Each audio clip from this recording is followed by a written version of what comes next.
Olá, oitavo ano, tudo bem? Vamos começar a nossa aula número 4 de Geografia. Hoje a gente vai falar um pouquinho sobre a formação socioespacial dos estados nacionais. Um estado nacional contemporâneo ele tem como princípio, a realização da soberania popular e militar dentro de um determinado território.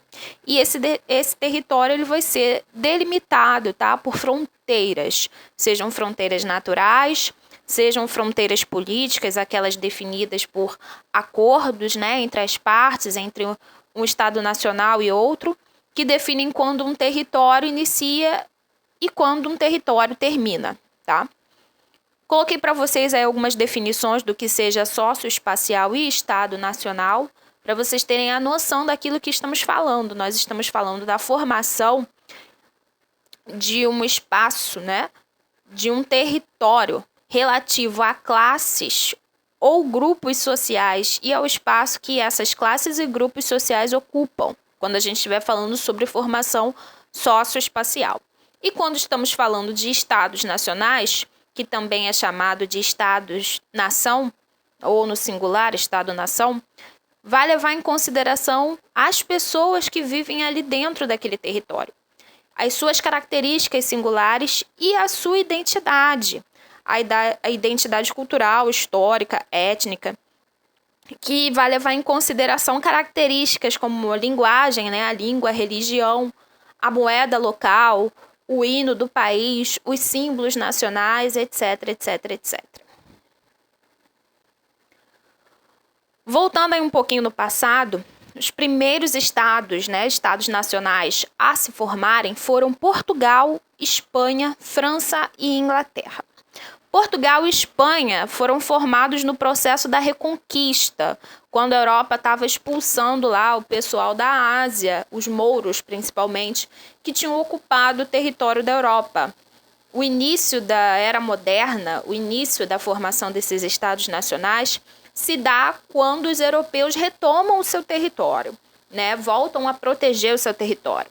Antes disso, a Europa era muito segmentada em reinos, Então, esses vários reinos, infelizmente, e os seus feudos foram caindo com essa invasão dos mouros. Então, quando eles resolveram retornar, muitos desses reinos se uniram em torno de um Estado nacional. Foi o que aconteceu também com a França e a Inglaterra. A unificação se deu mais politicamente para fortalecer reinos, que eram separados e tinham uma pequena importância política. Então, quando eles percebem que unidos eles teriam mais força de atuação, mais força política, mais força econômica, exércitos melhores, mais proteção, eles começaram a ver que o Estado-nação era um bom negócio. Os Estados-nações, ou propriamente dito os países, hoje chamamos Estados-nações de países, por isso a gente fala muito em países atualmente, então vocês já associem. Quando estou falando de países, também estou falando de Estado-nação. Eles surgiram principalmente no final do século XVIII e início do século XIX.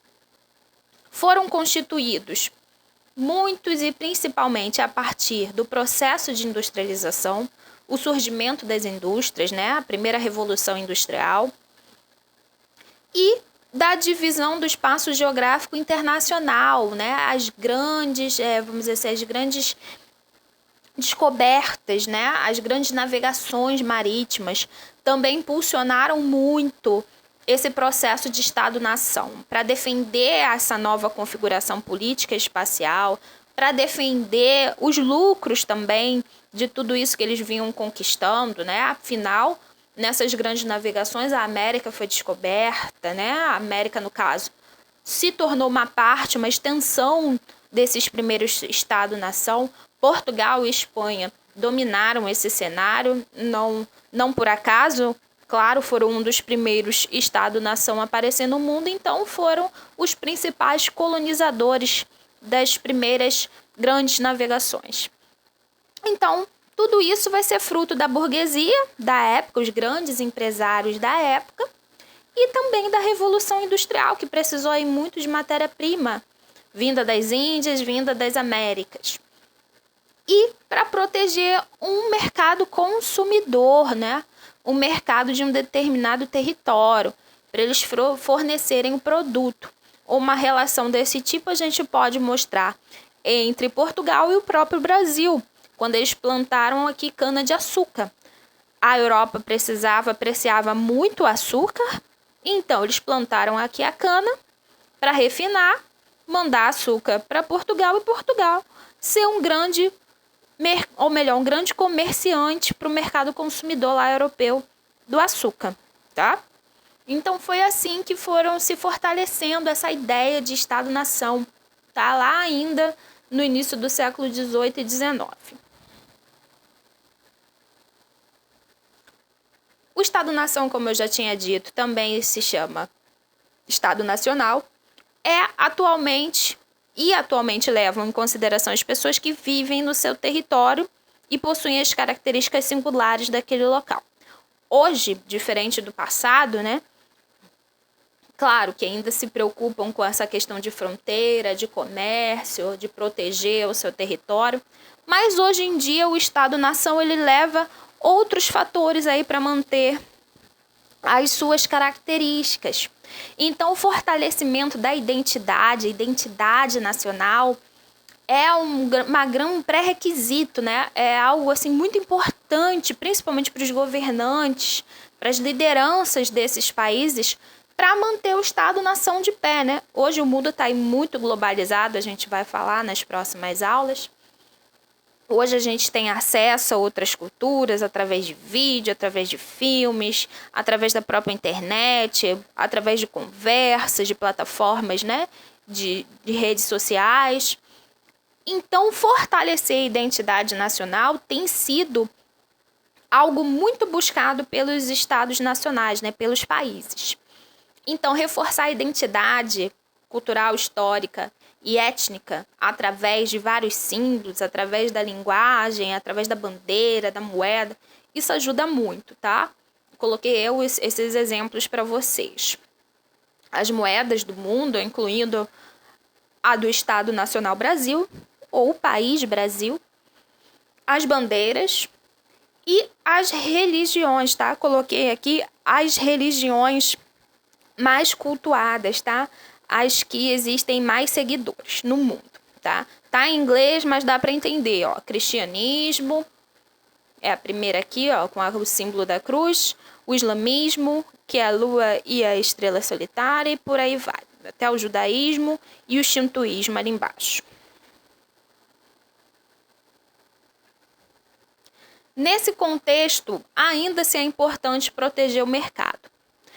Não se devia e não se deve limitar apenas a fiscalizar fronteiras, tá? Não ter só um exército, mas também taxar produtos vindos de outros lugares, tá? Essa é uma coisa muito importante para não quebrar a economia local. Esses estados-nação se preocuparam muito em fortalecer sentimentos de amor à pátria, né, que nós chamamos de nacionalismo em seu povo. E quando esse nacionalismo, esse patriotismo passou a ser desenvolvido pelos estados nacionais, surgiram algumas coisas que hoje em dia, né, no estado moderno, contemporâneo, para a gente já parece comum. Mas no passado não era não. Como tornar as escolas públicas e obrigatórias para todo mundo. Bem antigamente, a escola, nem toda escola, ou melhor, a escola pública ela era para poucos, né? Praticamente não existia escola pública. De alguma forma, os pais e as mães tinham que pagar para aquela criança estudar. E o ensino não era obrigatório. Por isso existia tanta gente analfabeta no passado. As pessoas que não tinham condição de colocar seu filho na escola escolhiam não colocar. Elas podiam escolher, então elas escolhiam não colocar, não ter esse gasto, mas também aquele filho, aquela criança ia crescer analfabeta, sem saber ler e escrever, fazer conta, interpretar, ler mapa, não ia saber fazer nada, entendeu?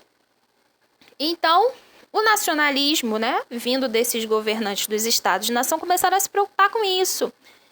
Que para amar a nação, né, a nação tinha que oferecer alguma coisa para eles, né? Como é que você vai amar alguém que não te ama, não te oferece nada em troca? É mais ou menos isso.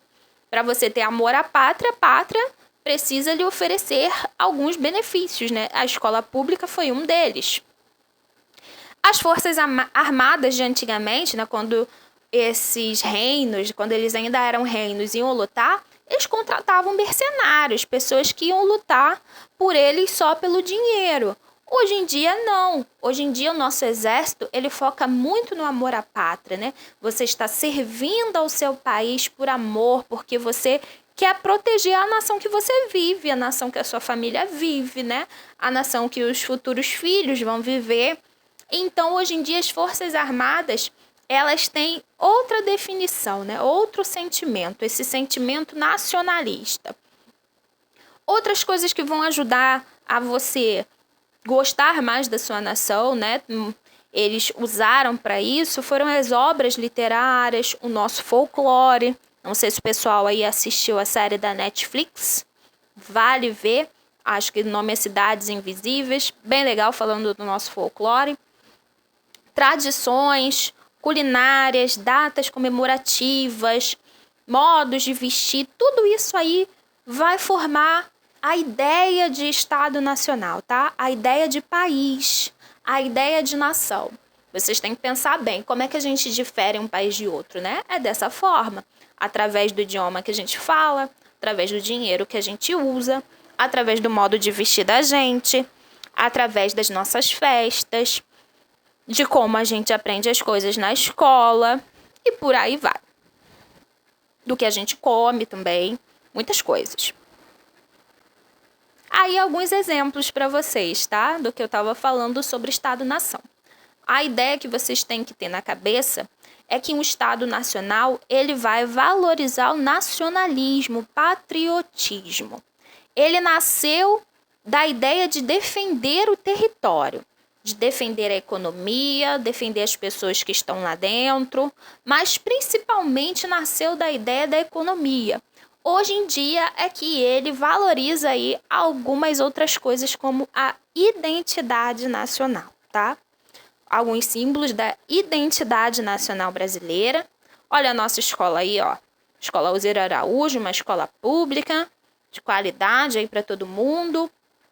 O exército ali, ó, que carrega no seu uniforme a bandeira nacional, que é outro símbolo do Brasil, para reforçar. Onde você vê essa bandeira, você sabe que está falando de Brasil, tem a ver com Brasil. Ali o carnaval, o nosso prato típico, que é arroz e feijão. Praticamente todo brasileiro come arroz e feijão, e isso não é comum em outros países, então isso é uma característica brasileira. O nosso livro ali de Monteiro Lobato, falando do nosso folclore, através do personagem do Saci. E uma obra literária que virou um filme muito famoso, né? O nosso cinema nacional também representa muito o nosso país, que é o Alto da Compadecida. Bom, por hoje é só, tá, pessoal? Não esqueçam aí de fazer os exercícios. No final do exercício, tem a parte ali escrito avaliação. Dá uma olhadinha, porque ali é onde vocês vão ver se vocês acertaram ou erraram as questões, tá? Ali é que é feita a correção dos exercícios, tá? Até a próxima, pessoal!